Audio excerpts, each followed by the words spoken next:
Hello everyone, welcome to San Educare. In this video, let's continue the episode 2 of GST MCQ session. If you haven't watched MCQ episode 1, please watch episode 1 and the link for the same is given in the description below. So let's start. Mr. X is a casual taxable person not involved in making taxable supply of notified handicraft goods. Which of the following is true for Mr. X, a casual taxable person? So first of all, we should check provision section 24. So 24 deals discussed about mandatory registration. In section 24, they have specifically said that casual taxable person making taxable supply have to get themselves registered irrespective of the turnover. So in the given case, Mr. X is a taxable person. But on the other hand, there is a specific exemption which saying that if a casual taxable person is making interstate supply of notified taxable goods, then he is exempted from registration, okay, from obtaining registration. So in the given case, in the question they have given that Mr. X is a casual taxable person, so he is covered under section 24. And next point, we have to check whether he is making interstate taxable supply of handicraft goods.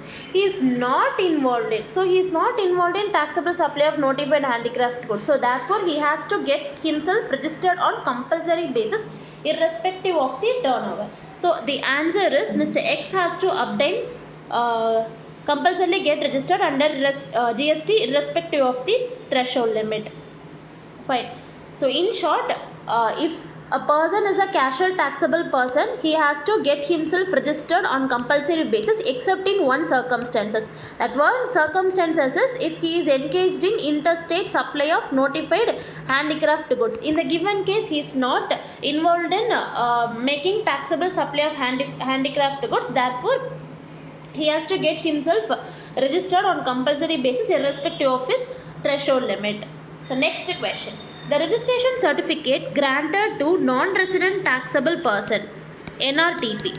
Non-resident taxable person is valid for.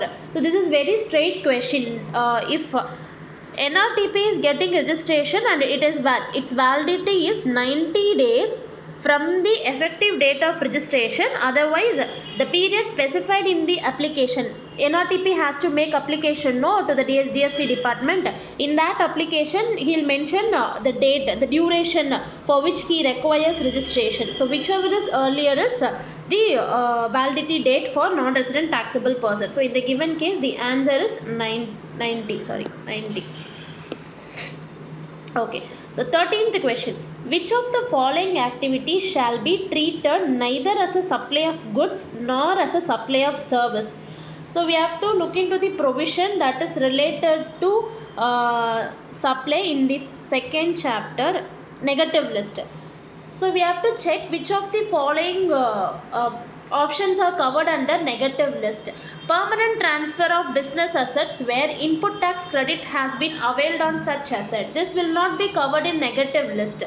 So next option, temporary transfer of intellectual property rights. This is a transfer, this is a supply of service, right? So next one, transportation of deceased person and service by employee to employer in course or furtherance in course of employment. So we'll check into the negative list. In the negative list, the first one is service by employee to employer in relation to his employment. So option number 4 is covered in the negative list. And service by court or tribunal, MLA, funeral, burial or crematorium or mortuary. So option 3 is also covered in the negative list. Therefore, the answer is D, 3 and 4. Next question. Balance in electronic cash ledger can be utilized against payment of, again it is a direct question. So usually in the electronic credit ledger, whatever the balance available, we can utilize only for tax payment. We cannot use it for interest or penalty or late fees. Okay.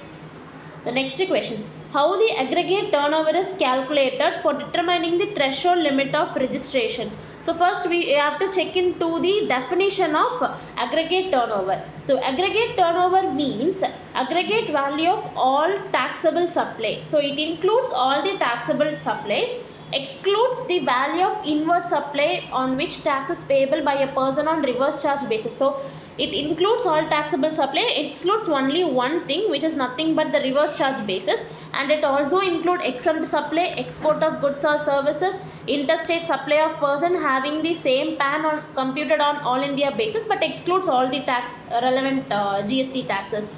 So we have to check into the options. So the best suited option is option D. Aggregate value of all taxable service excluding the value of inward supply on which is payable by a person on reverse charge basis, exempt supply, export of goods and services, and interstate supply of person having the same PAN computed on all India basis and excluding taxes. Okay, so D is the right answer. Next question, within how many days a person should apply for registration? So whenever a person becomes liable to get himself registered, he has to apply within 30 days from the date on which he becomes liable for registration. So the answer is option B. Next question, Kalim and Associates made an application for cancellation of GST registration in the month of March. So they have applied in the month of March, and its application for cancellation of GST registration approved. So approval date வந்து 14th September. So in the given case, Kalim and Associates is required to file final returns when. So this question is related to the provision of final returns. So we have to look into the provision of final returns. Okay. So in case of final return under section 45, the final return has to be filed within 3 months of date of cancellation or order of cancellation, whichever is later. Okay. So in the given case, when the cancellation is ordered, it is ordered on 14th September. So from 3 months from 14th September is September to October, November, December. So 14th December, he is required to file the final returns on or before 14th December. So option D is right answer. Next one. Xylo & Co has 3 branches in Jalandhar, Amritsar and Ludhiana in the state of Punjab. So Punjab is a state under which there are 3 branches. Okay, so all the branches are within a state of Punjab. Amritsar and Ludhiana branches are engaged in garments, supply of garments, and Jalandhar branch is engaged in shoe. So 2 branches are doing garment business and 1 branch is doing which is entirely different business, shoe business. So which of the following is legally correct? So option 1, they can get single registration for Punjab declaring 1 branches as its principal and other 2 branches has its additional place of business. Okay, so what they are coming to say, in Punjab there are 3 branches, right? Jalandhar, Amritsar, Ludhiana. So they are saying that you can get 1 registration for Punjab and declaring any one of the branch as principal branch and other 2 branches as additional branch. It is more or less right. Next question, Xylo can obtain separate registration for each of 3 branches. Yes, we can get 3 separate registration if we have different verticals of business, right? So this is also seems to be right. Xylo & Co can obtain 1 registration for shoe business, Jalandhar branch, and another GST registration common for garment business, Amritsar and Ludhiana.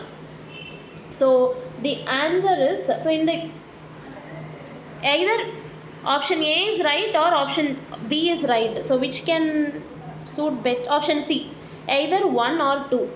Next, what is the validity of registration certificate? So whenever we have applied for registration under GST Act, it is valid till we are getting the same cancelled. So it is valid till it is cancelled. So within how many days an application for revocation of cancellation can be made? So usually when we are applying, when our registration gets cancelled, we can apply for revocation of such a cancellation to the proper officer.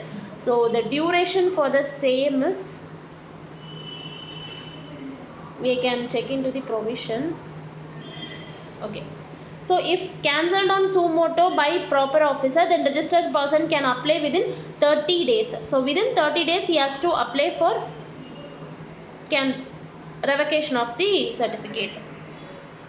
Okay, so with this we have completed 20 MCQs. So thank you. Subscribe to Sun Educare.